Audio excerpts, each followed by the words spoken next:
हमारे देश में 6% लोग संगठित क्षेत्र में और 94% लोग असंगठित क्षेत्र में काम करते हैं। उसमें महिलाओं का योगदान अधिक है। इस असंगठित क्षेत्र में महिलाओं को मुख्य धारा में ले जाने में बहुत मुश्किलों का सामना करना पड़ता है। अगर हमें उन्हें मुख्य धारा में ले जाना है तो संगठन बनाना पड़ेगा, समूह बनाना पड़ेगा। इन सभी संगठनों को बनाने के लिए एक निश्चित ढांचा होता है। श्री महिला सेवा संघ एक ट्रेड यूनियन है जो 41 वर्षों से बहनों के अलग अलग संगठनों, समूहों जैसे कि सरकार, सहकारी मंडली, एसोसिएशन बनाने में मदद करती है। इन्हीं अनुभवों का निचोड़ सेवा अकादमी बहनों की संस्थाओं को, संगठनों को देती है। बहनों को बहुत सारी तालीम दी जाती है जिससे मंडलियों के अनुभवों की बात की जाती है। तो चलिए हम सहकारी मंडलियों के अनुभवों को सुने। मेरा नाम लाभूबेन ठक्कर है। मैं 30 साल से सेवा के साथ जुड़ी हुई हूँ। सेवा की जो स्ट्रेटजी है, व्यू रचना है, वो यूनियन एंड कोऑपरेटिव है। मतलब जो मेंबर्स है वो सेवा के मेंबर तो है ही सेवा यूनियन के, पर साथ में वो जो कोऑपरेटिव में मेंबर है वो अपनी कोऑपरेटिव में भी मेंबर है, तो उसमें उसने अपना शेयर कैपिटल लिया हुआ है। कोऑपरेटिव का उद्देश्य है कि कोऑपरेटिव के थ्रू बहनों को रोजगारी देने का, और बहनों अपनी कोऑपरेटिव का मैनेजर भी है, उसका वो शेयर कैपिटल लिया है, उसकी मालिक भी है और उसका वपराशकर्ता मतलब यूजर भी है। तो उस सेवा का जो सेवा ट्रेड यूनियन है वो बिजनेस नहीं कर सकती, तो जो कोऑपरेटिव है तो उसके थ्रू हम उसका बिजनेस का एक्टिविटी करते हैं और बहनों को रोजगारी देने का काम करते हैं। हमारी सेवा प्रमोटेड जो है वो 5 प्रकार की कोऑपरेटिव है। उसमें हस्तकला कारीगर बहनों की कोऑपरेटिव है, फिर एग्रीकल्चर कोऑपरेटिव है, फिर वेंडर कोऑपरेटिव है जिसमें फिश वेंडर है, वेजिटेबल वेंडर है जो अहमदाबाद शहर में काम करते हैं।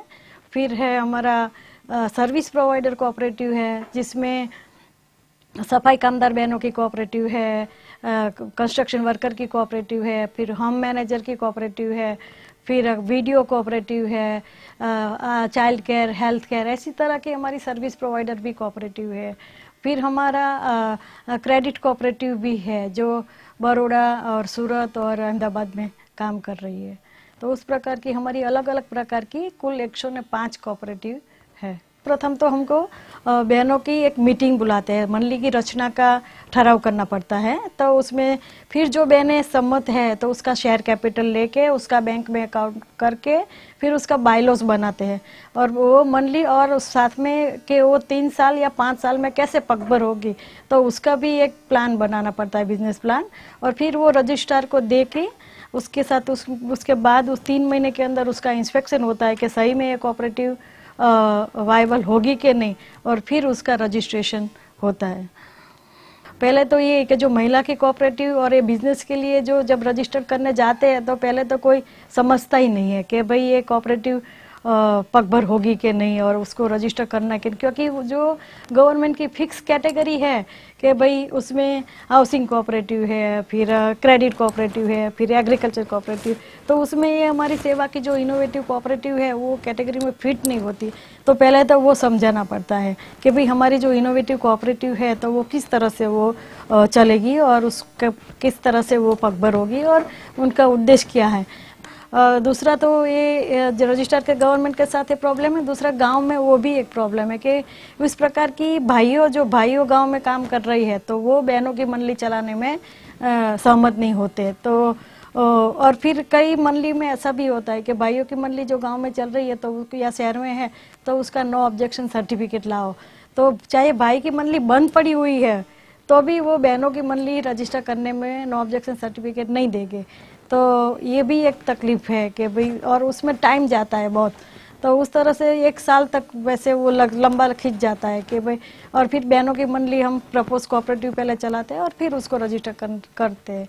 तो वो कोऑपरेटिव जब बन जाती है तो फिर उसका संचालन, उसका वहीवट बराबर हो तो वो ध्यान में रखना पड़ता है, इसलिए उसका गवर्नेंस और वायबिलिटी दोनों को ध्यान में रखना पड़ता है।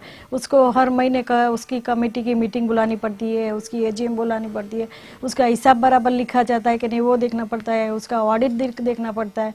तो वो सारी चीज़ें देख के और फिर उसका बिजनेस प्लान देखना पड़ता है कि भाई हमने आज हमारे पास इतनी बहनें हैं और 3 साल में हमको कहाँ पहुँचना है, कितनी बहनों को बढ़ाना है और कितना रोजगार बढ़ाना है। तो उस तरह का हमारा प्लान बना के फिर उनको मॉडर्न टेक्नोलॉजी जो है तो उसके साथ भी उसको जोड़ना पड़ता है आजकल में। क्योंकि पहले एक दाखला एग्जांपल है कि भाई हमारी सौंदर्य सफाई मंडली है, पहले जो क्लीनिंग का काम है वो हाथ से झाड़ू पोछा करती थी, पर आज वो सारी ऑफिसें बदल गई है तो उनको नए इक्विपमेंट जो है वो लाने पड़े, जैसे वैक्यूम क्लीनर है, रोड क्लीनर है, टॉयलेट क्लीनर है। फिर तो वो सारे जो इक्विपमेंट है उनके साथ बहनों को ट्रेनिंग दी और फिर उनको ये आज के वो तो सफाई के साथ जोड़ा काम के साथ। तो ऐसे भी हमारे पास कई मंडली का दाखला है कि वो सारा तो हमको ध्यान में रखना पड़ता है कि मंडली का संचालन बराबर हो। बहनों का विश्वास भी एक बड़ी चीज़ है, तो वो बहनों भी कायमी उसमें टकी रहे, क्योंकि बाहर के लोग भी उसको आजकल वो है कि भाई कंपटीशन है तो उसको मिनिमम वेज मिले, फुल टाइम उसको काम मिले और वो काम कायमी हो, तो उस तरह से फिर उसका संचालन होना चाहिए। हाँ, कोऑपरेटिव में जो डॉक्यूमेंट्स है वो जैसे मैंने बताया कि उसका मेंबर्स की यादी बनानी चाहिए पहले, फिर उसका बायलॉज बनाना चाहिए, उसमें उसका उद्देश्य, उसका कार्यक्षेत्र, फिर उसका कमेटी का क्या रोल है, वार्षिक मीटिंग कब बुलाने की, उसमें क्या काम करेंगे, छूटने के नियम, वो सारे लिखे जाते हैं। तो वो बायलॉज उसका बनाना पड़ता है। फिर उसका बैंक का अकाउंट जो शेयर कैपिटल के लिए खोला है तो उसका शेयर सर्टिफिकेट होता है। फिर उसका जो प्रयोजक हम बोलते हैं, जो 12 मेंबर्स में से हम 12 प्रयोजक चुनते हैं और उसका एक दूसरे के साथ वो कोई सगावाद नहीं है, रिलेशनशिप नहीं है, तो उसका एक डॉक्यूमेंट देना पड़ता है। और फिर उसकी जगह का कि ये जो हमने जो जगह ली वो मंडली पगबंद नहीं होगी तब तक ये जगह पे वो काम करेगी। तो जो जहाँ पर भी उसका एड्रेस है तो उसका एक स्टैम्प पेपर पे उसका एक डॉक्यूमेंट बनाना पड़ता है। अगले 5 साल में मंडली कैसे पगबंद होगी तो उसका भी एक प्रोजेक्ट रिपोर्ट बना के देना पड़ता है। तो वो सारा डॉक्यूमेंट लेके बहनों की साइन करवा के रजिस्ट्रार की ऑफिस में उसको देते हैं। तो उसमें जो सर्विस प्रोवाइडर है वो डिस्ट्रिक्ट रजिस्ट्रार के पास जाते हैं और जो औद्योगिक कोऑपरेटिव है तो वो औद्योगिक रजिस्ट्रार के पास उसको सबमिट करते हैं। गवर्नमेंट में भी एक रजिस्ट्रार के पास 3-4 डिस्ट्रिक्ट का चार्ज होता है, तो फिर पहले तो वो देखने में, फिर उसको क्वेरी सॉल्व करने में तो काफ़ी टाइम जाता है।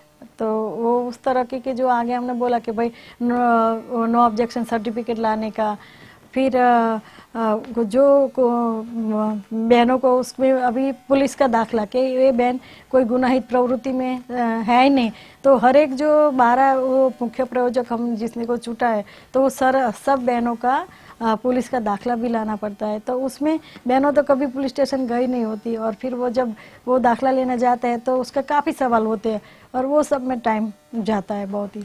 तो वो जब मंडली की रचना का ठहराव होता है तब वो बहनें ही नक्की करते हैं कि हमारी बहनें कितना शेयर कैपिटल दे सकती है, 100 रुपया रखना है या 50 रखना है या 500 रुपया रखना है। तो उस तरह का वो मंडली की रचना का जब ठहराव होता है तभी वो शेयर का ठहराव करते हैं। हमारा अनुभव भी है कि कई कोऑपरेटिव बंद भी हो जाती है क्योंकि वो संचालन बराबर से नहीं होता तो भी बंद हो जाती है, उसको मार्केट में तकलीफ है तो भी बंद हो जाती है, उसका हिसाब बराबर नहीं लिखा जाता और आगे ऑडिट नहीं होता तो उसमें मैनेजर तैयार नहीं होते तो भी वो मंडली बंद हो जाती है। तो ऐसे हमारे पास कई दाखला है कि मंडली बंद भी हो जाती है। हस्तकला कारीगर बहनों की 2 मंडलियाँ अभी हमने 3 साल में अभी हमने पुनर्जीवित की है। तो उसमें सचाना भरत का मंडली है और विरमगाम डिस्ट्रिक्ट में है और दूसरी हमारी महसाणा डिस्ट्रिक्ट में कड़ी खुद्दर कोऑपरेटिव है जो बंद हो गई थी, तो हमने पुनर्जीवित किया है उसको। बहनों का विश्वास लेना बहुत ज़रूरी है कि वापस आप कोऑपरेटिव चालू करेंगे तो किस तरह से काम करेंगे। तो फिर हमने उसमें मंडली की एक मीटिंग की, बहनों को बुलाया जिसका शेयर कैपिटल था उसको, फिर वो उसमें कौन आगे ये काम, गांव की बहन जो पढ़ी लिखी जो कोई लड़की बहनों की लड़की है तो उसको तैयार करते हैं कि वो वहीवट वहीं गांव में ही करे। तो कोऑपरेटिव एजुकेशन ट्रेनिंग है तो वो सारा, और फिर उसका धंधा के बिजनेस प्लान और उसको मार्केटिंग के साथ कैसे जोड़ने का वो सब तालीम करके फिर हमने उसको पुनर्जीवित किया। बहनों को ट्रेनिंग करके उसको कैपेसिटी शक्ति विकास उसका करना वो बहुत ही ज़रूरी है। तो वो एक बहुत पगबरता के लिए और फिर मंडली को चलाने में बहनों का कैपेसिटी जो शक्ति विकास है तो वो भी एक अगत्य का उसका रोल है। कोऑपरेटिव है उसका, क्योंकि गुजरात तो कोऑपरेटिव के लिए हब है तो भविष्य तो उसका उज्जवल है ही। और कोऑपरेटिव के थ्रू बहनों को रोजगारी मिलती है। अपने जो कोऑपरेटिव है उसको अपने आप को माइंडसेट चेंज करना पड़ेगा, प्रोफेशनल के साथ काम करना पड़ेगा, फिर उसका संचालन सही तरीके से करना पड़ेगा, और एक मैनेजर अच्छी तरह से तैयार करना पड़ेगा, और उसकी कारोबारी जो है वो उसका डिसीजन जो है उसमें अगत्य का रोल उसका हो, हर महीने मीटिंग हो, उसकी वार्षिक सभा हो, उसका ऑडिट हो, तो वो सारा जो तैयारी करे पहले जो तैयार मैनेजर कर सकते हैं तो फिर वो उसका बहुत ही अच्छा भविष्य है। और उसमें आजकल सर्विस सेक्टर है, एग्रीकल्चर है, हैंडीक्राफ्ट है, उसमें तो उस रोजगारी का बहुत ही तक या स्कोप रहेला है। तो पहले जो बहनें काम करती थी और आज में काफ़ी फ़र्क है। तो आज उसमें टेंडर भरना पड़ता है, फिर टेंडर में जो डिपॉजिट रखनी पड़ती है, तो उस हिसाब से बहनों को अपना, और फिर पहले जो काम करते थे उसमें टेंडर में इतना नहीं था, अभी तो सारा कुछ वो कैसे चलेगा वो सब कुछ दिखाना पड़ता है। फिर इक्विपमेंट कौन सा यूज़ करेंगे, कौन मैनेजर रहेगा, कौन उसका सुपरविज़न करेगा, कौन सी बहनें कितनी बहनें रहेगी, तो वो सारा आज बहनों कोऑपरेटिव को तैयार होके जो करते हैं तो बहुत ही अच्छा उसका भविष्य है। और हर एक सेक्टर में, वैसे हमारा एग्रीकल्चर में भी हमने एपीएमसी के साथ जो वेजिटेबल प्रोड्यूसर है उसको जोड़ा है, पर उनका भी बहुत ही मार्केट में एक बहनों की वजह से भाइयों के ऊपर वो कंट्रोल भी रहा हुआ है कि भाव में वो, क्योंकि जो हमारी दुकान पे है और दूसरी दुकान पे भाव में फ़र्क रहता है, तो फिर उस हिसाब से हमारा उसको जो उस बहनों, क्योंकि हमारा उद्देश्य जो प्रॉफिट मेकिंग नहीं है, तो वो फार्मर्स को जो बहनों है उसको, खेडूत बहनों को पता चलता है, तो उस हिसाब से दूसरी जगह भी ऐसा काम होना चाहिए। तो हर एक जगह पे बहनों को जोड़ने से, मुख्य प्रवाह में बहनों को लाने से काफ़ी फर्क पड़ता है। गवर्नमेंट का फोकस जो कोऑपरेटिव के ऊपर हो तो वो अच्छी तरह से चलता है। और फिर हम तो बहनों को और सोशल सिक्योरिटी के साथ भी जोड़ते हैं, जैसे चाइल्ड केयर है, हेल्थ केयर है, फिर इंश्योरेंस है, पेंशन स्कीम है, तो वो भी एक बहनों का संगठन जो टक्कर बनी रहने में एक महत्व की भूमिका रहती है। तो उस हिसाब से सेवा का जो यूनियन और कोऑपरेटिव है और बहनों को फोकस में रख के हमको जो सारी सेवाएं देते हैं, तो वो दूसरी जगह, दूसरे राज्य में भी उस तरह के, और अपने पूरा देश में उस तरह का कोऑपरेटिव बने तो बहुत ही अच्छा उसका भविष्य है। और हमारी कई कोऑपरेटिव जो हैं वो पहले जिला लेवल की थी, फिर स्टेट लेवल की, अभी नेशनल लेवल पे भी वो काम कर रहे हैं। पहले तो मंडली का संगठन मजबूत होना चाहिए, और जो बहनें हैं वो उसमें ज़्यादा बहनों जुड़नी चाहिए, तो वो संगठन की बात, और वो कायमी संगठन उनका टकी रहे, तो उस तरह का काम होना चाहिए। दूसरा, वो संगठन तो हो गया उसका मंडली में, उसका शेयर कैपिटल आ गया, मंडली में बहनें जुड़ गई तो मेंबर्स बन गई, फिर उसका शक्ति विकास होना चाहिए। तो शक्ति विकास में उनकी अलग अलग प्रकार की तालीमें होनी चाहिए, फिर उनको मार्केटिंग सपोर्ट मिलना चाहिए, तो फिर उसका बहनों का विश्वास भी टकी रहना चाहिए, ज़्यादा बहनों मेंबर्स बननी चाहिए, उसको उसका मीटिंग संचालन बराबर से होना चाहिए, तो वो सब तरह का उसका शक्ति विकास करना पड़ेगा और बहनों को तैयार करनी पड़ेगी। और फिर तीसरा जो है तो उसमें मूड़ीकरण, तो बहनों को काम करने के लिए, धंधा करने के लिए उसके पास मूड़ी होनी चाहिए, तो उसको बैंकों से के साथ जोड़ना चाहिए, गवर्नमेंट की स्कीम के साथ जोड़ना चाहिए, तो वो अपना जो कारोबार अच्छी तरह से चला सके, तो उस तरह का भी उसको लिंकेजिस करना चाहिए। और है फिर सामाजिक सलामती के साथ भी बहनों को जोड़ना चाहिए, जो कोऑपरेटिव के थ्रू से माध्यम से उसको जोड़ना चाहिए, जिसमें पेंशन है, फिर इंश्योरेंस है, फिर चाइल्ड केयर सर्विस है, हेल्थ केयर है, तो हाउसिंग है, तो वो सब को साथ बहनों को जोड़ते हैं तो भी उसका बहनों मजबूत बनती है और मंडली में ज़्यादा काम करती है। तो वो, क्योंकि मंडली में जो आवक होती है तो फिर बहनों की जो आवक बढ़ती है तो वो सारी चीज़ें बहनों पेंशन में जुड़ती है, इंश्योरेंस में जुड़ती है, तो फिर उसका बहनों का संगठन भी और मजबूत बनता है और मंडली अच्छी तरह से काम करती है। तो लाभूबेन ने हमें बताई फेडरेशन के अंतर्गत मंडली की बातें, लेकिन इन मंडलियों को अच्छे से चलाने के लिए सही तालीम की जरूरत होती है और यही तालीम देने का काम सेवा एकेडमी का है। तो आइए सुनते हैं सेवा एकेडमी के तालीम विभाग से जुड़ी मनीषा बहन को। फेडरेशन की जो सभासद मंडलियां हैं उनमें उनका फेडरेशन की भूमिका बहुत अलग प्रकार की होती है। जैसे कि अगर उन्हें बहुत तरह की सेवाएं वो देता है। जैसे कि अगर मंडली को रजिस्ट्रेशन कराना है तो रजिस्ट्रेशन की पूरी प्रक्रिया में हम उनके साथ होते हैं। उसके बाद मिनट्स लिखना है तो मिनट्स कैसे लिखते हैं, हिसाब कोऑपरेटिव मंडली का जो हिसाब हम रखते हैं उसे किस तरह लिखना है वो हम सिखाते हैं।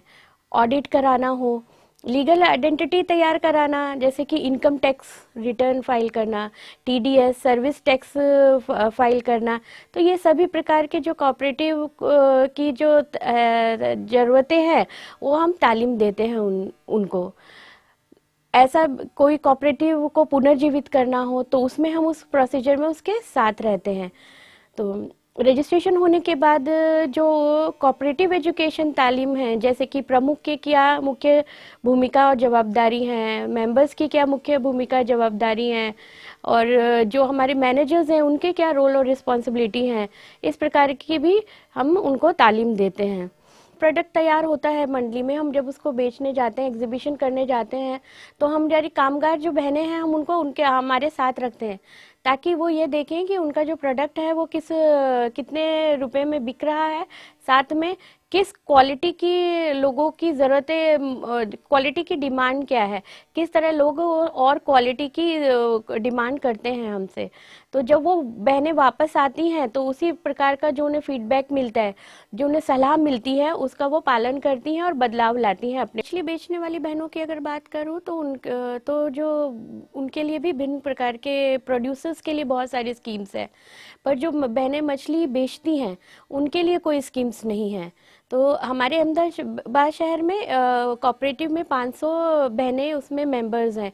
तो जो उनके काम से रिलेटेड इक्विपमेंट्स हैं, औजार हैं, जैसे कि आइस फिश बॉक्स है, वेइंग मशीन है, वजन करने का कांटा है, तो ये और जो काम को शुरुआत करने के लिए जो मूड़ी रकम चाहिए वो सब किस तरह करना है, वो सब की भी हम ट्रेनिंग देते हैं। इसके साथ साथ काम करने के दौरान दूसरी तालीम भी, जैसे कि अपने स्वास्थ्य का, हाइजीन का, स्वच्छता का किस प्रकार ध्यान रखना है, अपने स्वास्थ्य को किस तरह बचाए रखना है, उस तरह का भी हम तालीम कोऑपरेटिव के अंतर्गत हम तालीम देते हैं।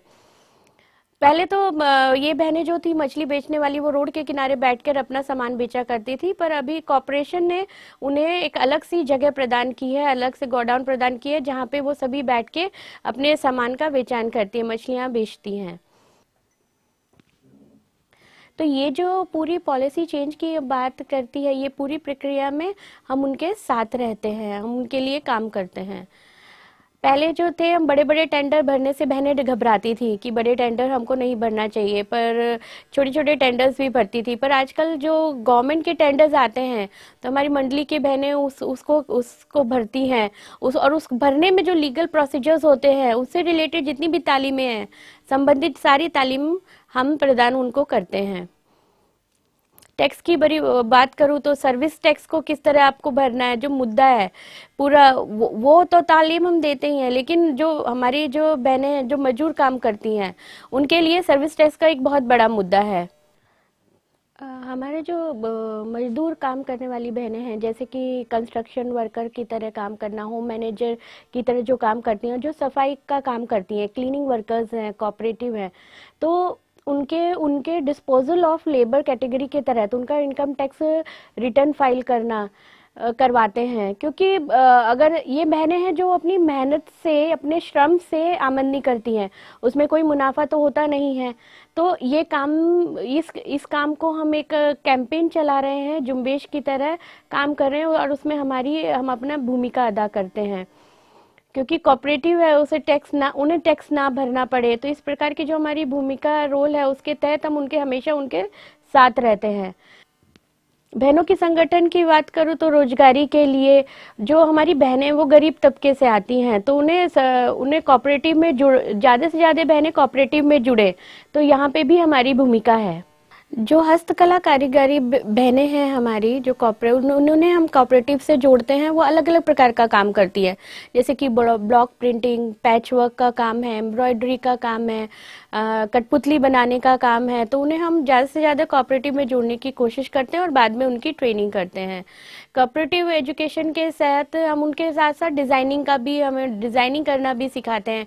उसके लिए हम डिज़ाइनिंग इनपुट के लिए NID, NIFT और विवर सर्विस सेंटर्स के साथ डिज़ाइनर के साथ उनको जोड़ते हैं, डिज़ाइनिंग इनपुट देते हैं, जैसे कि प्रोडक्ट डेवलप करना है तो किस प्रकार का डिज़ाइन आपको होना चाहिए। हमारा मकसद है कि कारीगर बहनें खुद को मास्टर क्राफ्ट की तरह बनाएं, और जो मास्टर क्राफ्ट है वो आगे चल के डिज़ाइनर का रोल प्ले कर सके। तो हमारी सारी तालीमें जो हैं इस उद्देश्य के ऊपर केंद्रित रहती हैं। तो जो आगे चल के जो मास्टर क्राफ्ट है वो डिज़ाइनर बने, और जो हमारी बहनें हैं वो मास्टर क्राफ्ट की तरह तैयार हों। तो इस प्रकार के तालीम हम करते हैं। उसके साथ मार्केटिंग, अपने प्रोडक्ट की किस प्रकार मार्केटिंग करनी है, और उनको हमारा जो मार्केटिंग आउटलेट है उसके साथ हम उनका जोड़ान करते हैं। इन अनुभव के आधार पर मुख्य प्रवाह में जाने के लिए उनकी खुद की पहचान होना बहुत ज़रूरी है। साक्षरता वर्ग इसीलिए सिर्फ अक्षर ज्ञान ही नहीं देता, बल्कि ऐसी बहुत सारी जानकारी देता है जिससे उनकी खुद की पहचान भी बने, जैसे कि मतदार कार्ड, आधार कार्ड, बीपीएल कार्ड और विभिन्न सरकारी योजनाओं में उनका समावेश हो सके। उससे संबंधित सभी ज़रूरी कागजों दस्तावेजों की समझ दी जाती है। इसीलिए इन मंडलियों, यूनियनों में, संगठनों में ये सब जानकारी होना अति आवश्यक है। इस जानकारी को पहुंचाने के लिए सहकारी तंत्र को समझना भी बहुत ज़रूरी है।